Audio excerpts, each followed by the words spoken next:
is this. We help you find the segue, the pathways to get to where you want to be. And we need to have a sit-down, real working session. And Mr. Chairman, that first session I would like to do is called crisis management.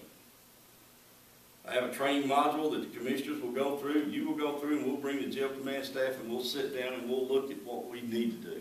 We take them through the crisis management and look at the daily operations of that jail. That's the first thing I'd like to do. You have to take this in baby steps. When we sit down and start talking about a jail and the need for one, we need to exhaust every avenue we've got over here. Can we reduce the jail population? Can we do ankle bracelets? Can we do house arrest? Do we have a drug court here, Judge? Yes. Okay, so we know it's already in play, so we'll have to take that out of the equation. We have community corrections here. I mean, what are some of the things that we can do to reduce that jail population? Once we look at all those, then we can start talking about what direction we need to move. I personally feel, after being, it's my second trip here, and looking at the history of the facility, looking at the numbers that you've got, the way that the facility is designed, you know, right here today, I think you're looking at a new facility. We are compliance, not regulatory. Commissioner Jarvis, you can operate an uncertified jail, if that's what y'all want to do. How many does the state do that now? 26. Out of? I'm sorry, that number's going to be more around a dozen. And I'll have the final. I'll give you my card. You can call me December the 6th, I can tell you, because that's the last board meeting. That's the last hurrah.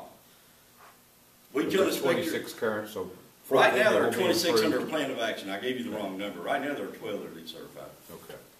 How many do? Do what? How many do? 126. So that counts city jails and various things? Or what? Yeah, a lot of people, they look at me and go, well, where are you getting 126? There's only 95 counties. Shelby County has 4 jails. There are actually 8 located down there. Bartlett, Milliken, Culver, Carterville, Germantown, and then Shelby County operates Jail East. They operate an annex. They operate the CJC. Davis County has 5, so they start adding up. Now, is it smart to do that? No, it's not a good business decision. First thing that happens to you is your rates quadruple or go up. And I didn't look on there and see who their carrier is. Is it school bus? Is it the Mr. school? Bass, excuse me, what is You're smart talking to about do your what? insurance rates going up. But you said, is it smart to do what? It's not smart to operate a jail, it's uncertified. Gotcha. Travelers. Travelers. So that's not government. That's not. Oh, then, yeah, the first thing they do is look, the first question is going to be, are you certified? I've seen those premiums double, quadruple. You open yourself up to those lawsuits. And I get tired of doing it, but I have to. Part of my job is to do the Chicken Little speech. I mean, the sky's falling, the sky's falling. You know what? I've told facilities this before, and they ignored me. And I'm not the kind of person to stand up and say, I told you so. The federal intervention came forward, or the fire marshals came forward.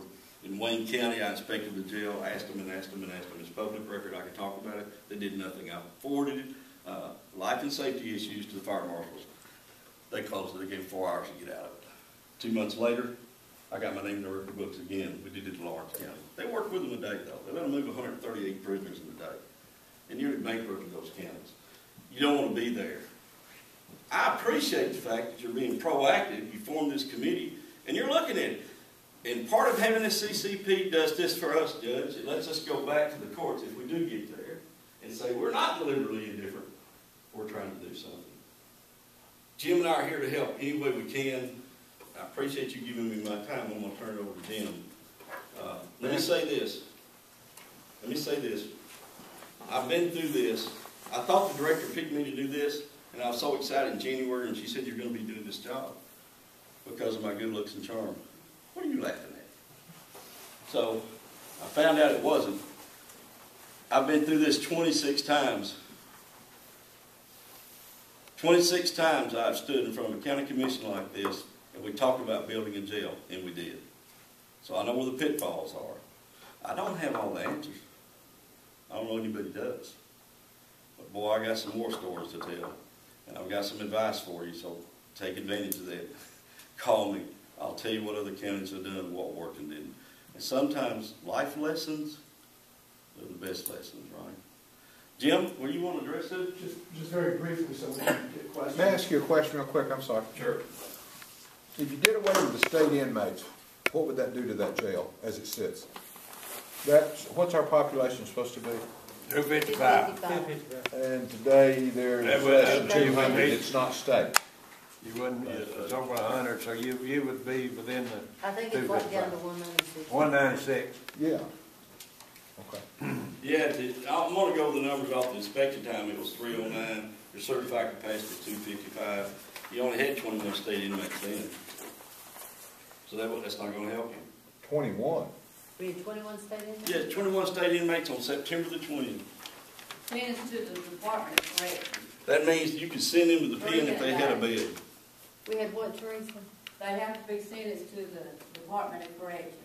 And how many you got today? Today we 117. have 30. So you have 30, so Well, that's it not, says state inmates 117. Which one is it? I don't know what you're reading from. Right I'm here. reading what they handed us. That She is, I don't know. here, the 2 in a day, or 3 in a day, that's not sentenced to Department of Corrections, they're sentenced to county jail.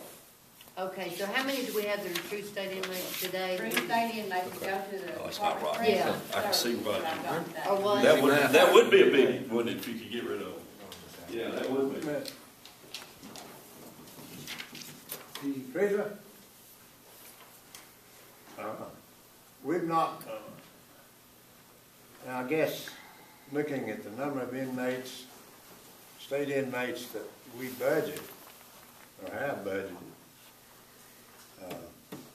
that 30, I guess I don't understand the difference in the 30 and the 117. We are getting paid the same amount for the 117 if they're house share. There you go. But we have 30 that is sent us to the Department of Corrections. And in this county, it's 3 in a day to be sent to the Department of Corrections. It has to do with their time, doesn't it? Yes, What they're that's me. sentenced to. You know, they're- But we're really getting paid for 117 per day. Yeah, but you can only submit 30 of those guys to the TDLC, right? Yes, because the others are sentenced to county jail. Local county sentences. That's in that 4,000 number that he was talking Right. about. The 4,000 are pen ready. You have a contract. You have a contract with the Department of Corrections to house inmates. And under those contractual agreements, and there's probably 50 counties, 60 counties across the state that have those contracts. Typically, that cutoff is the 3 year and 1 day are eligible for the Department of Corrections. Those who don't have a contract, they're typically supposed to be moved within 2 weeks, although realistically it's 9-10 months before they move. Because you have that contract, after that 3 year and 1 day, they are eligible if they have a sentence that exceeds 3 years and 1 day. The benefit of contracting is your health care costs. You get, if your contract reads this way, is that the state will pick up any kind of medical costs for inmates, state inmates, that exceeds $1,000 for each calendar year. Whereas a non-contract county, the only way that we can get reimbursed for those medical costs is if it requires an emergency room and a 24-hour committal. Then we I can think start ours is charging. emergency room. Well, they all are, to my knowledge. Well, they all are. that's in addition to Right. that $1,000 reimbursement. I just have a couple comments and then I'm done here. I pretty much pointed them out. The short-term versus long-term